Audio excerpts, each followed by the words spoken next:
Hello, everyone. I am Chris Hyam, CEO of Indeed, and welcome to the next episode of Here to Help. At Indeed, our mission is to help people get jobs. This is what gets us out of bed in the morning and what keeps us going all day. And what powers that mission is people. Here to Help is a look at how experience, strength, and hope inspires people to want to help others. I am incredibly excited to introduce today's very special guest, Jacqueline Woodson. Jacqueline is an American writer of books for adults, children, and adolescents. She is best known for her National Book Award-winning memoir, Brown Girl Dreaming, her Newbery Honor-winning titles After Tupac and D. Foster, Feathers, and Show Way. Her picture books, The Day You Begin and The Year We Learned to Fly, were New York Times Bestsellers. And after serving as the Young People's Poet Laureate from 2015 to 2017, she was named the National Ambassador for Young People's Literature by the Library of Congress for 2018 to 2019. She was awarded the Hans Christian Andersen Medal in 2020, and later that same year, she was named a MacArthur Fellow. Jacqueline, thank you so much for joining me today. Thanks for having me, Chris. I'm so happy that you're here today, and one of the key themes of Here to Help is how formative experiences inspired people to want to do what they do. And so we're gonna dive into that. But before we do, I'd love to start off with, just for the folks that maybe are not familiar with your work, what it is that you do. Your work is incredibly wide-ranging. It takes multiple forms. It targets readers of different ages. How would you describe the through line? What are the themes and stories and ideas that are most important to you? That's always such a great and tough question because there's so much that's important to me. I think at the core of it is the sense that we all have a right to walk through this world safely. And so when I began to investigate characters and stories, always in the back of my head, I think that's kind of the moral code I live by, that people have a right to be safe in this world. And then how does that translate to the page? And it translates in terms of your first day of school, what that looks like. It translates into coming out of systemic oppression. It translates into a boy whose mom is coming out, all kinds of ways. But at the end of the day, I think my hope is that people are able to do that. And so it comes through in the writing. Well, let's start with where we are today in 2022. You published 2 new illustrated books for children, The World Belonged to Us and The Year We Learned to Fly. I'd love to hear you talk about the inspiration for these works and how they fit into those themes, but maybe first, could you read a quick passage for us? Sure. This is from The World Belonged to Us, which is illustrated by Leo Espinosa. Yes, I love his illustrations. In Brooklyn, in the summer, not so long ago, grown-ups always had some place to be or some kind of work to do. But the minute school ended, us kids were free as air, free as sun, free as summer. I'm just going to read one more page and then I'll show you the fabulous illustration. And even before school ended, the street got so hot that someone always found a wrench to turn the hydrant on. And someone else always found a soup can to scrape against the curb till the top and bottom were gone. And it wasn't a soup can anymore, it was a super shooter. And our mamas opened the windows and hollered, "Don't get your school clothes wet." But we had to run through the water, book bags and all, because our teacher's final words had been, "Have a good summer." And our only plan on that last day of school was to take what they said seriously. I just love it because it's so 70s. And it's a part of an era in Brooklyn that's gone now. And I think that's what inspired that. The World Belonged to Us was looking back, especially, I started writing it before we went on lockdown, but on lockdown made it feel more important to me, this sense of play and this sense of engagement with other people, and this way of finding your own way of doing it, given that you might think you have very little. So I just wanted to go back to that time because I live here in Brooklyn and Park Slope now, and there is this way in which street games have disappeared, where this deep respect for kids playing in the street has disappeared. I know when I was a kid, you started a game, of double dutch or hopscotch, and grown-ups would walk into the street to not disrupt your game. And that doesn't happen anymore. People get really pissed off about kids playing, which is bananas to me. And then The Year We Learned to Fly was inspired, I would say, first and foremost by Virginia Hamilton's book, The People Could Fly, which told African folk tales about enslaved people flying across the water and getting themselves free. And I've always thought about how we as people of the global majority, especially African Americans in this case, have survived in a system where we were, as Audre Lorde said, not meant to survive. So that idea of our minds saving us from from the destruction that is even physical destruction happening to our bodies was always kind of front and center for me. So when I started thinking about young people being trapped in homes, young people just not feeling like they have any kind of escape, young people struggling in all kinds of ways, I started writing The Year We Learned to Fly, which is about using our minds to get ourselves free, and writing to children and for everybody. So you have spoken quite a bit about the need to bring diversity into what is a historically white, male-dominated publishing industry. And not only are publishers mostly older white men, but most of the authors and the characters in most books are usually white men and boys. Can you talk about what it means for anyone, but especially for kids, to be able to see themselves and their lives reflected in what they read? It's important, I think, in terms of seeing their legitimacy in the world. And I always quote Dr. Rudine Sims Bishop, who said that young people should have mirrors and windows in their books. Mirrors so that they see reflections of themselves in the world, and windows so that they see into other worlds, so they see experiences they might not have ever even imagined. A straight kid seeing the experience of a queer kid, a white kid seeing the experience of a biracial kid, rich kid seeing the experience of a poor kid. Like, these experiences expand us and make us think outside of our own existence. And I understand the importance of that. And when we have, just a homogenized body of work to choose from, we lose so many people. And by extension, we lose so many readers because people don't see themselves in those pages. And, publishing is changing, I think, in terms of what's getting created. There's been an emphasis on more books that pay homage to people of the global majority. We still have a lot of work to do. And I think it's important that we keep pushing to see those narratives on the page. And of course, we could talk now about how so many of those narratives are getting censored, because what people are saying is they make white kids feel lesser than or guilty. And of course, that's not anyone's intention to make anyone feel lesser than. And I really haven't been to every state in Puerto Rico, Hawaii, Alaska. Have spoken to young people, and that has not been the narrative. I think one thing young people have been able to do is find a way to see themselves inside the narrative where adults might think they don't. In the same way that we had to do as kids, as I had to do as a kid when I didn't see Black and brown people on the pages. I read Judy Blume and saw myself in Margaret from Are You There, God? It's Me, Margaret. Or I found ways to inch myself in, at the same time wondering why I had to do that. But I think what we're trying to do here is have a diverse body of literature so that everyone can see themselves on the page. Yeah, so the idea of the window is particularly interesting to me. So my own personal experience, I went to an all-boys elite prep school from grades 7 through 12. I was just talking to some of my classmates in the 6 years we were there, and theoretically getting, the best education money could buy.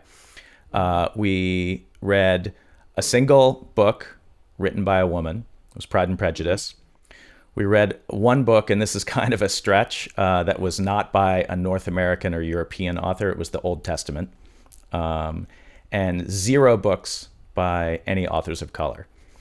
And so I have had to sort of to counteract that, and without getting too self-indulgent here, the 4.5 years ago, I realized that all the books on my bedside table were by white men. And so I set out to basically, originally I was just going to read women of color, and then started expanding it. But I basically have not read a white male author for the last 4.5 years. And to me, so getting back to this question about making white people uncomfortable, like I felt like I had to actually get okay being uncomfortable, learning as a 55-year-old man about the Tulsa Massacre for the first time and all of these things, and reading James Baldwin, Audre Lorde, and Toni Morrison. And so I wonder if actually, yes, there's a lot of people for whom these things don't make them uncomfortable, but maybe some people actually need a little bit of discomfort to get a better understanding. I think everyone needs discomfort. And it's interesting, Chris, because when you say best education, I have to put the quotation marks up, because it's a private education. It's a different kind of education than the majority are getting, but is it necessarily the best education when you don't emerge enlightened? And I think that and it's a conversation that is its own conversation, that is education. And I think that there is a way that, of course, any good fiction is going to make you uncomfortable. It should make you uncomfortable. I was listening to, because I didn't want to read it again, but The Sun Also Rises by Hemingway, it was for a long time one of my favorite books to read, because I was trying to learn more minimalist language and trying to understand how we write before technology. And it's completely anti-Semitic. It's so racist. And that makes me very uncomfortable. And it's an interesting and it's a intriguing story for me. So I think we as a country, we are very uncomfortable about talking about race, right? White people, I think, people of color talk about it all the time. And we, as people of color, are constantly reading books that make us feel uncomfortable, and know that that's okay. I think for some, discomfort is a new thing. So yeah, and discomfort is a muscle, and the more uncomfortable you become, the stronger it gets, and the less uncomfortable you feel. That's how I think about it. Or you get to understand that being uncomfortable is okay. So, and I feel for me as a writer and a reader, also in terms of the Tulsa Race Massacre, I didn't learn about it until I was in my 20s. And that is something, because we talk about stories that get silenced, and that's one of them. And thankfully, the world is getting enlightened about not only Tulsa, but the many race massacres that happened throughout this country from the period of Reconstruction on, all the way up, I think, until the MOVE bombing in Philadelphia in the 70s or 80s. I think it was the 80s. But I do think it's important that I think it takes work now to have a body of literature that is not diverse, or to have a reading list that's not diverse, right? And I feel like it's almost reactionary at this point. So, and it's funny, because I have a 20-year-old and I have a 14-year-old, and the first thing I check is their reading list. And if it's not where I think it should be, if it's not representative, then I'm calling somebody and having a conversation. So much to their, dismay. So I'd love to talk a little bit about form. So your work has this set of common themes and things that you're interested in, but it takes so many different forms. So you write poetry and prose, memoir and fiction. You write for children, for young adults, and for adult readers. So the question is, what comes first, the story or the form? Do you sort of have an idea and then say, oh, this has to be told a certain way, or do you say, I want to write for children and then see what comes? I don't. I do have an idea, and as I start writing it down, I start seeing if it's coming more as in a poetic form. I start thinking about line breaks because, as you see with my picture books, the line breaks are there, right? I think you could even see that, and they're very intentional, and so I know that if the story is coming in, it's very visual, then it's most likely going to be a picture book. And then I start making it, revising it so that the text is line by line, because that's what picture books do. They're like films, and that scene by scene you get the story, and picture books line by line you get the story. I'm thinking of my book, The Other Side. The first line is, "That summer the fence through our town seemed bigger," and you have this idea, you have this vision of a fence in your head. We lived in a yellow house on one side of it, is the next line. White people lived on the other, which makes you go to the next line. Who's telling me this? Oh, now I know they're not white, but what is it about white people? Where are we? And Mama said, "Don't climb over that fence when you play." So now we see that it's a child talking. She said it wasn't safe. Now we're like, what wasn't safe about it? Makes us turn the page. And so when the ideas are coming to me line by line, that way, everything I write, I read out loud. I start seeing how much of it is visual, how much I can see, and then I know it's going to be a picture book. When it feels like it's more distant, then I know it's probably going to be for adults. I'm thinking of Red at the Bone, the first line, but that evening there was an orchestra playing. I think that's the first line. And and I knew when I came to that line, and that was a lot of rewriting, I knew what I was saying. I knew that this was going to be a story that we're entering in the middle of because of that first word, but that evening. And I knew there was going to be a lot of story around it, but I didn't yet know all of what that story was going to be. When it's really immediate, I know it's a middle grade book. So even though I have ideas for the story, sometimes the story knows more than you do about what it's trying to say. So I do let that happen, and I do start shaping it accordingly once I have a sense of what it's trying to say and how it's trying to say it. I don't know if that makes any sense, but that's how it happens. Absolutely. So I'd love to talk about the fact that you write primarily for children. And I was thinking about this, as I think as most people become adults, we find ourselves divorced from our younger selves, and it becomes harder and harder over time to see the world through the eyes of a child. And so for those of us that have kids, that sort of brings you back into that worldview. But my girls are now 25 and 26, and that view is fading. So you've been writing and publishing for young readers for over 30 years. I'm curious how you are aware of seeing things differently than the rest of us because of that. And also, how do you see the world of adults through this lens? That's such a great question.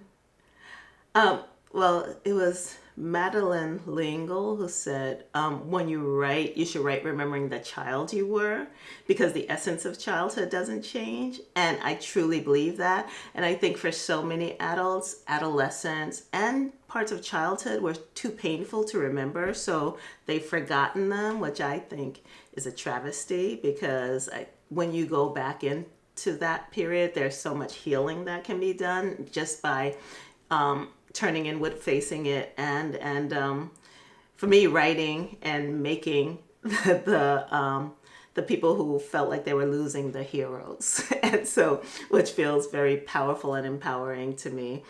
So there is so much about childhood I never forgot. It was so funny because I always talk about how I have all these lyrics from commercials and bad openings to TV shows and just so much stuff that I think is junk in my head. But when I sit down to write, sometimes I need it. And then that sense of wanting to belong, never quite feeling like you belong, wanting to do well, wanting to be loved, all of that, those are universal themes. And those are themes that we carry into our, senior years, or even into our graves. So it's so for me, I go back to accessing that. And when I'm writing for adults, it's often um, I'm still looking back at childhood, but through the adult lens, which is easy to do because here I am, an adult. And so it's something like Another Brooklyn. I'm telling the story of four 15-year-old girls who become adults, and I'm looking at it from the perspective of someone who's 30 something. And so I remember 30 something. I don't want to go back to it. I remember being 15. I don't want to go back to it. But it's still, all of those moments are fresh in my head. All of those years stay with me. And I use a lot, I look at old photographs. I look at poems. I listen to music that takes me back to that period. And it helps me get into the vibe of writing the moment I'm wanting to write, from the perspective. So I was listening to Who Knows Where the Time Goes by Nina Simone, which is a heartbreaking song. And when she sings, I was obviously writing a very sad scene about time passing. But just being able to meditate on that music helps me get to the lyricism and helps me get to the mood that I'm trying to evoke in a particular scene. So, so we have a little bit of background, I think, now on who you are today. And as I said earlier, I'm particularly interested in how our formative experiences inspire us to become who we are. And in your case, we have this extraordinary roadmap in the form of your 2014 memoir in verse, Brown Girl Dreaming. So I'd like to spend some time on various aspects of this story, but let me start by just saying how much I love this book. I was completely floored by it. And to some degree, I think the format itself it sort of took me by surprise. So it's a memoir in verse. It's an autobiography that's essentially poetry written for young adult readers. To me, reading this story felt like a superhero origin story, because, like, we know in the end you're going to become Jacqueline Woodson, the celebrated author.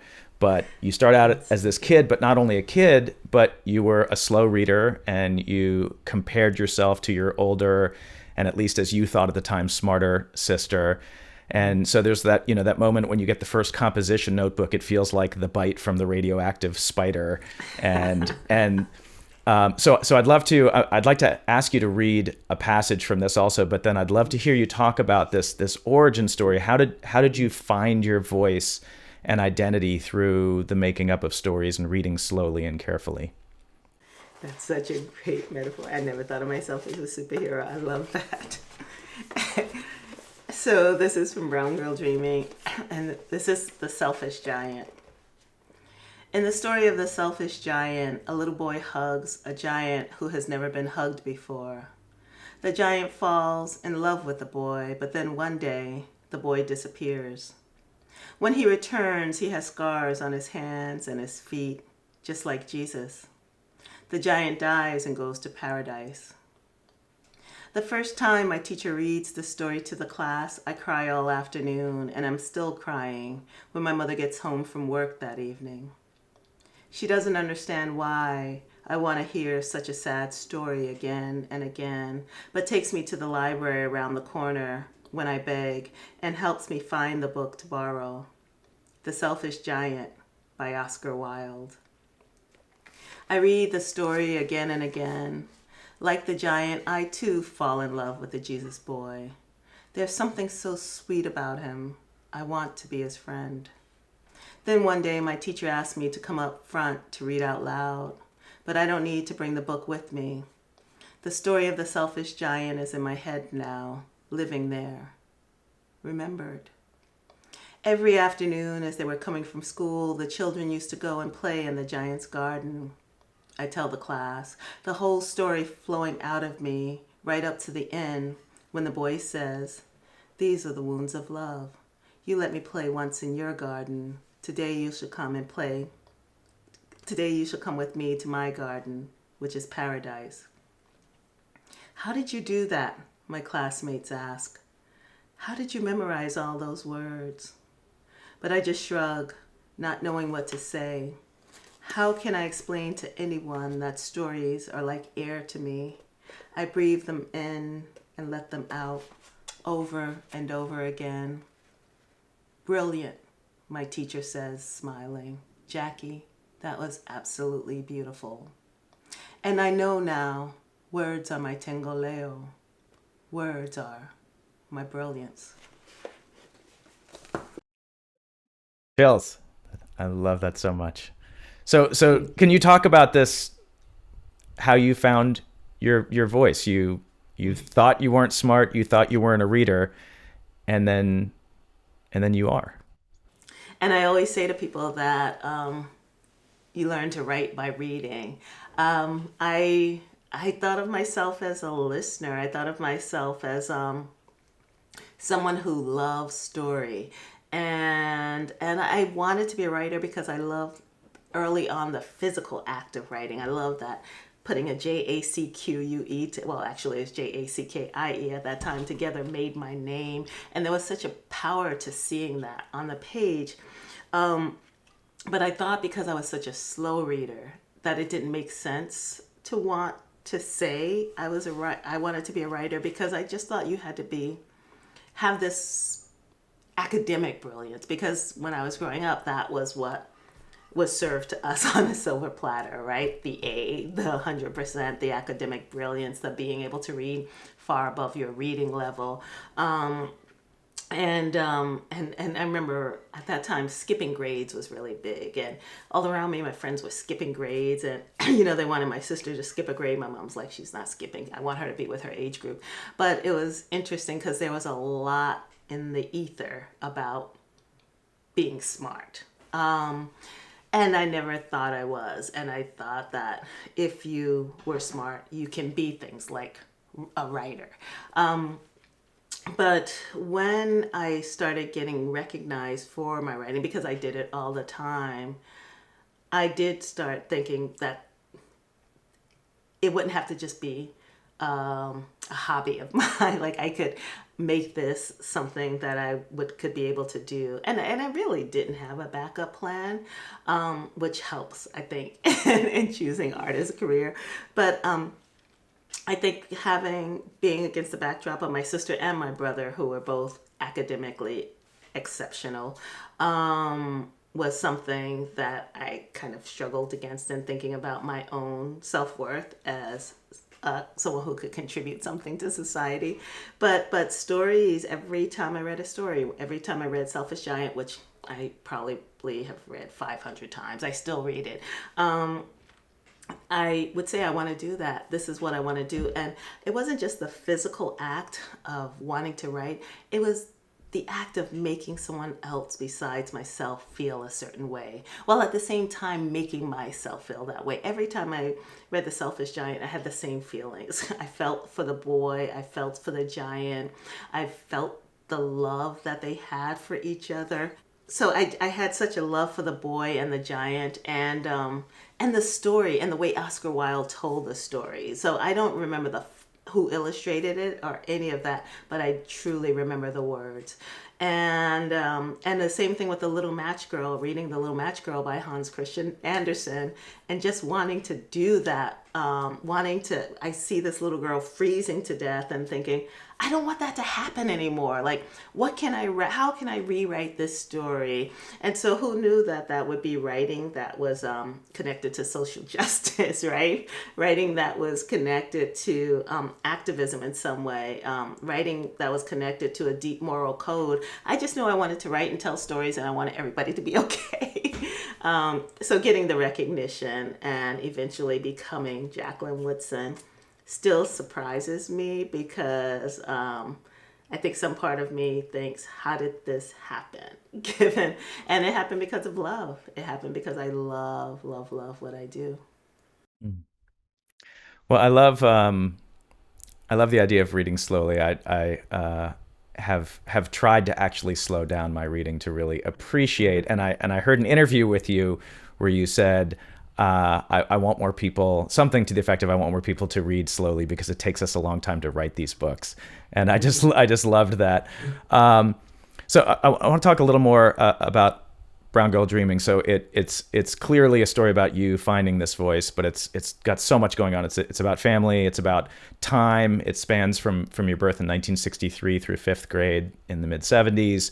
It's about place. So you were born in Columbus, Ohio, moved to the South to Greenville, South Carolina, eventually back up north to Brooklyn. And you're clearly not from one place, but of all of these different places.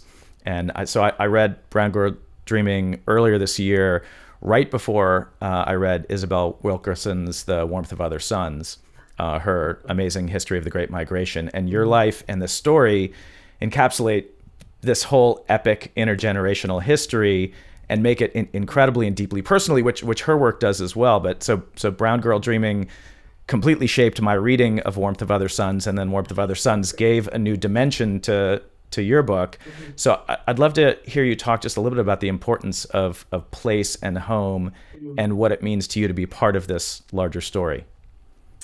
I was talking to, in conversation last night at the Brooklyn Book Fest with Isabel Santiago, who wrote When I Was Puerto Rican, among other books. And we were talking about that idea of home, because when I was a kid, I still do it now, but my mom and grandmother would always say, we're going home. We have been living in New York for many, many years, but home was always Greenville, South Carolina. And that idea of Brooklyn, for me, being home, because it was what I had known for a long time by that point, but also it just made sense that whenever we talked about South Carolina, we said we're going home. And then growing up in both spaces, because we would go down south for the summer until my grandfather died and my grandmother moved to New York, I started realizing that there was a bit of an unbelonging to both places and a bit of a longing for the other place when I was in the other place. Not so much Ohio, because I left Ohio when I was 2 months old. I mean, I go back more now because my dad is there. And Brown Girl Dreaming, in the memoir, when I'm around 11, and my mom and dad got back together when I was 13, 14. And so then the Ohio landscape really opened up to me in terms of my Woodson relatives and all of that. But it was always kind of other in the history of my places of belonging / unbelonging. But even though I say I'm a Buckeye to the bone, like the part of me owns being a Buckeye, but but I don't know it the way I know South Carolina and New York. And I think that at the end of the book, I talk about the many worlds. I talk about, when there are many worlds, you can choose which one you walk into each day. And I think about that, the world of Greenville, the world of Brooklyn, the world of growing up Jehovah's Witness and Muslim, and having all of these different belief systems, the world of growing up in a multiracial family. And I think that if I hadn't had all those worlds, if I hadn't had all that belonging and unbelonging, because even in the unbelonging, there was always this deep love that I didn't understand until I started writing Brown Girl Dreaming, because that love was there, because that sense of you have a right to be wherever you are-ness was there. It was okay to have those feelings, and with those feelings, I was able to write 30-something books about the many worlds and incorporate many worlds and many characters. So coming to that understanding was just kind of like an exhale for me. I was reading Kiese's Layman's Heavy, which is an amazing memoir. And in it, he was talking about how so many... No, I'm sorry, it wasn't Kiese. It was, I was listening to the podcast about Debatable, about the debate team from Emory and from Emporia College, the two Black gay men who went on to win the debate. And he was talking about how the people in his neighborhood hadn't expanded more than a 40-block radius. Like, kids hadn't gone outside of the world. And I consider myself someone as a kid who hadn't traveled a lot, but I had left my neighborhood to go to Greenville, and left Greenville to come back to New York. Within each of those spaces, it was a small space, right? Living in Bushwick, I didn't go much outside of Bushwick. Living in Nicholtown and Greenville, didn't go much outside of Nicholtown, but I did go from Brooklyn to South Carolina, and that in and of itself was an expansion. And it made me more thoughtful. I think having the home of two religions made me think more thoughtfully and more expansively about people's belief systems. And I always think of it was Walt Whitman who said, "Argue not concerning God," and it was like, this is what I leave alone. Like, you have your belief, I'm not arguing with it. I will never argue with the thing you need to help you survive. But I definitely have many senses of home. Like, I haven't been back to Greenville in about 3 or 4 years, but it's still, whenever I go there, it's like I know this place deeply. And I didn't even know until I was older that my family was part of the Great Migration. I knew we came because the Great Migration wasn't taught in schools in that way. I knew we came from the South. Many people I knew in my neighborhood came from the South, or they came from Puerto Rico, Ecuador, Santo Domingo. And people had come to this place to try to find a new home.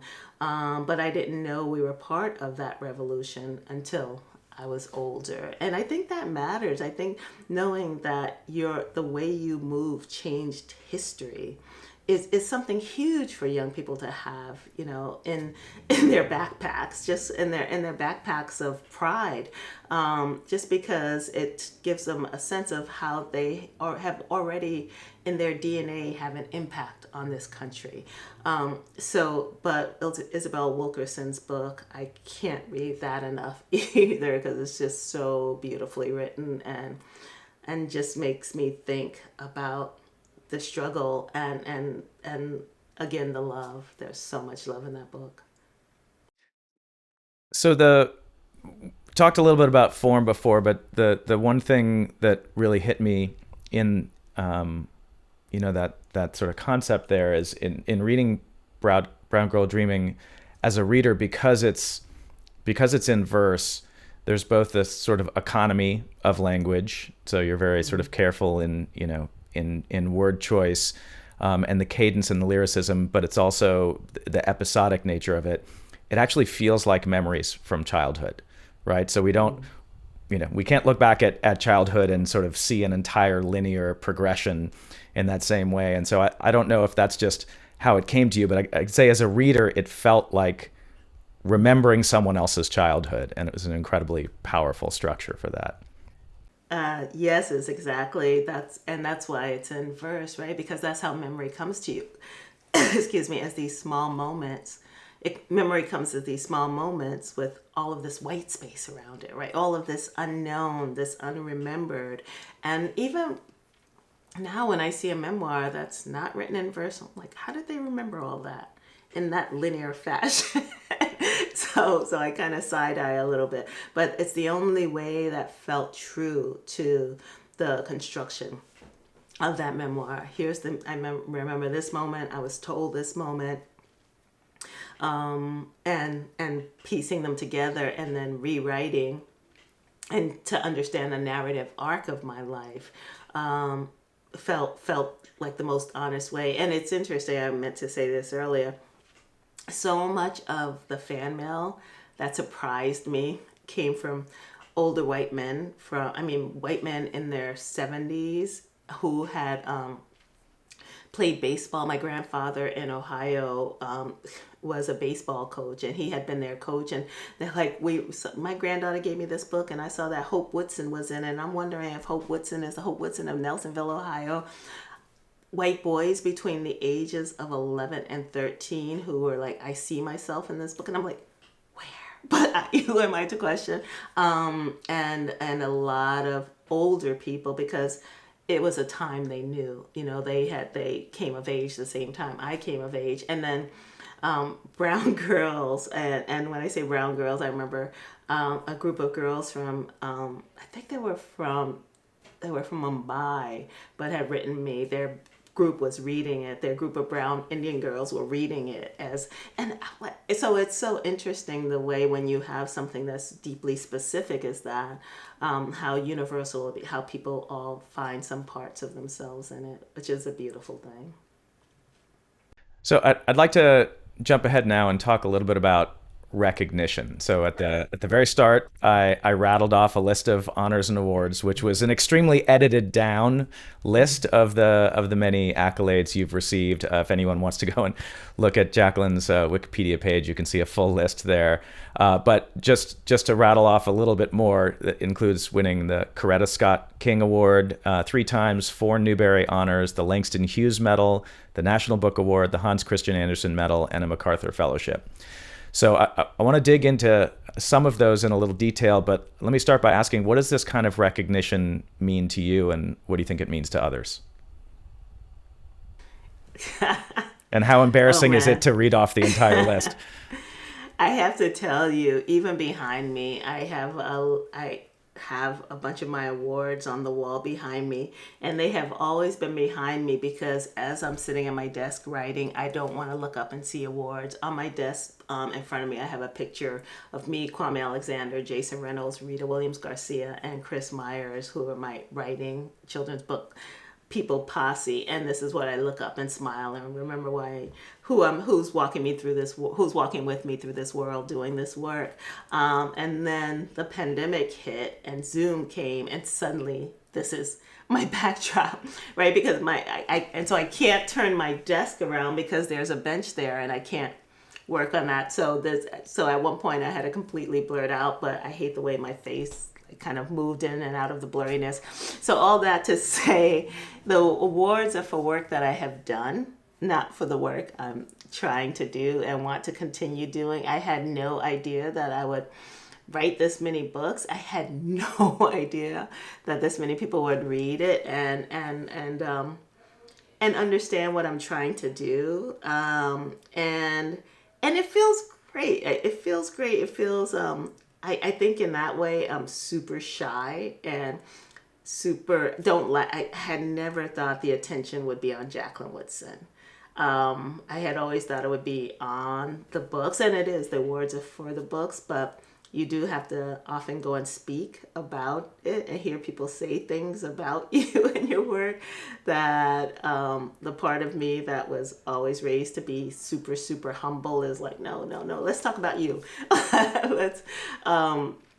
But the awards mean that the books get into the hands of the people who need them, because they get a certain amount of legitimacy that says this book is okay to have in a classroom, this book is okay to buy for your kid, and that matters because at the end of the day, the idea of some person, young or old, who needs to see some part of themselves on the page and has found it because of something I wrote, that for me, that's the biggest award. You can't hang that on the wall. You can't cash that check or put that medal around your neck. That's just something that lives inside of you.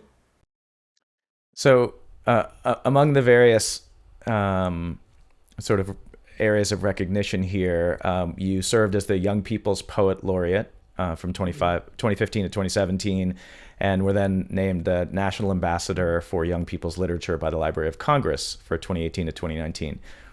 How did you utilize those platforms? Oh man, when I was the Young People's Poet Laureate, I think the part of me, the first half of it was getting over imposter syndrome because I was scared of poetry for so long. And I visited a lot of schools talking about poetry. I don't remember being YPPL as much as I remember being National Ambassador for Young People's Literature, because I got to choose my platform, and that platform was reading equals hope times change. You know, when you read, you get hopeful, and hope allows you to create change. I think that's any activist will tell you that that's the first thing you have to have is hope that this change can happen. And reading is the thing that enlightens and allows that you to have that kind of hope and that kind of desire for change. At least that's what happens with me. And I wanted to go specifically to Title I schools. So I got to choose where I went, and I went to Title I schools, and I went to places of incarceration. So I went to a lot of detention centers, I went to prisons, and I wanted to go where people had not met a living author. And going into those spaces, and I do think I had this idea I go in there and they'd be like, this is so great. We've never met a living author and let's talk about everything. And I think the person who was changed the most by those experiences was me. And just in that, really, I think I really started thinking deeply about the prison industrial complex and all that we're losing, and about these young people who have so much to say and have lost those chances to say it. So much talent. So I remember going to this one detention center where it was all girls, and I was reading Visiting Day, which is the story of a girl who goes to visit her dad in prison. And this one, and a bunch of the girls were talking about themselves being young and visiting people they loved in prison. And this one girl who was about 16 or 17 said, the thing I look forward to the most is when my daughter comes to visit me. And she had a 5-month-old daughter, and she just started crying and had to leave the room. And it just made me think about the many ways people are having to exist in this country, especially young people. And I went to this other place in Alabama that was predominantly white boys. And when I was leaving, the white boys gave me the white power sign. They're like, white power forever. And I was like, okay, do you? And I just thought, this is all they have. This is what they have. They have their sense of white supremacy, which obviously they don't have. They have no power. And so I understand their need for, and for me, that was a way of saying, see me. Like, look, I have something too. And so you can't get angry. I can't feel like it's a failure. For me, it felt like, okay, we'll show you some part of ourselves. You shared you, and this is, and they were lovely. I mean, it wasn't in rage or anything. They were just like, here's what we have. So I do think it was exhausting. It was emotionally exhausting. I was on the road for almost a year because there's so many Title I schools. There's so many schools that are in need of funding. There's so many juvenile detention centers. There's so many prisons. And I was glad to pass it on to Jason Reynolds, who's doing a phenomenal job. So in 2020, you were awarded what is arguably the one of the most prestigious honors in the world, the MacArthur Genius Award and Fellowship. And so you explained that you want to use the award money to extend the residency program you founded for people of color. Can you talk about Baldwin for the Arts and what that means? Yeah, so Baldwin for the Arts is a residency for, as you said, people of color, people of the global majority, actually. So they're Native people coming through there. We have a woman from Berlin, and it's basically a place to go and create art. Right now, people have week-long residencies where we pay for their travel, their food, and give them a quiet place to just work and create. And it's all art mediums, including ones we don't know yet, because we don't want to limit people. And it's been phenomenal. I mean, the website is baldwinforthearts.org, and we've had a lot of artists come through this year. We have 28 artists coming between October and June. And it's a lot of work. I never thought a nonprofit would be this much work. I had no idea. I really did. I was such a neophyte going in. But one thing I do is try to have a meal with the artists that come through, and sitting down and listening to artists who are just starting out. I mean, artists of all ages just starting out. To hear their journey to art it makes it worthwhile. The MacArthur was such a surprise. It was the first time I got an award.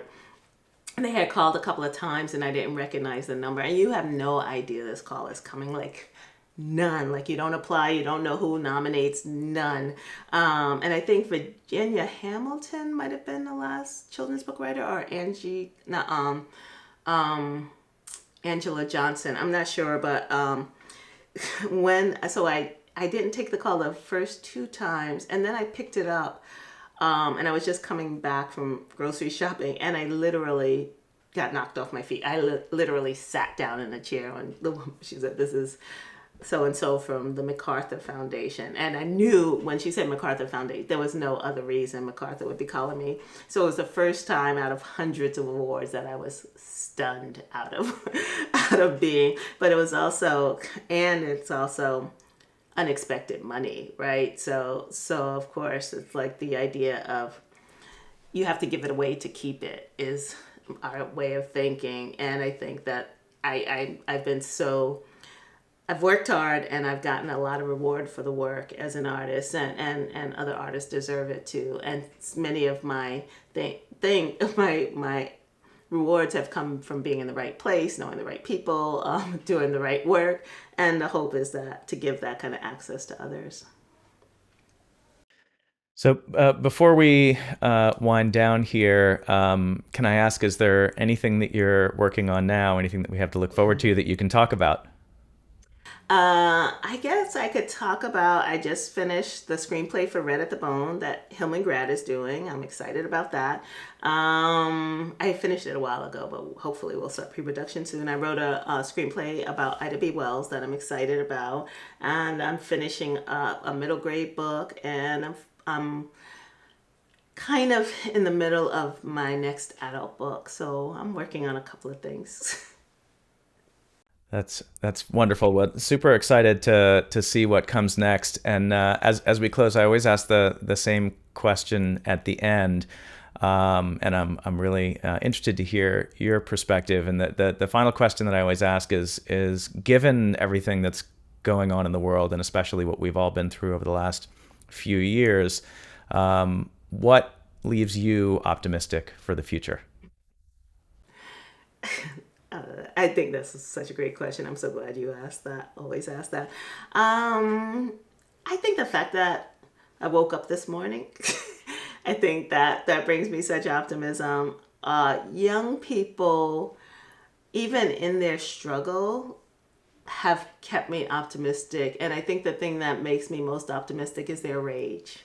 And what they're going to do with that rage, and what they are doing with that rage. I just watch them and I'm like, whatever y'all need, I got you.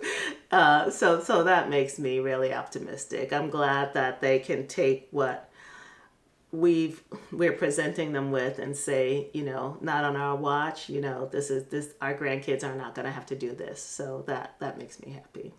That makes me think they're going to be okay.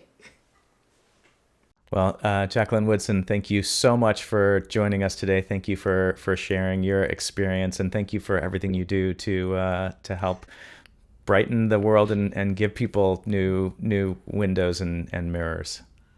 Oh, thank you, Chris, and thanks for your work. I really love talking to you.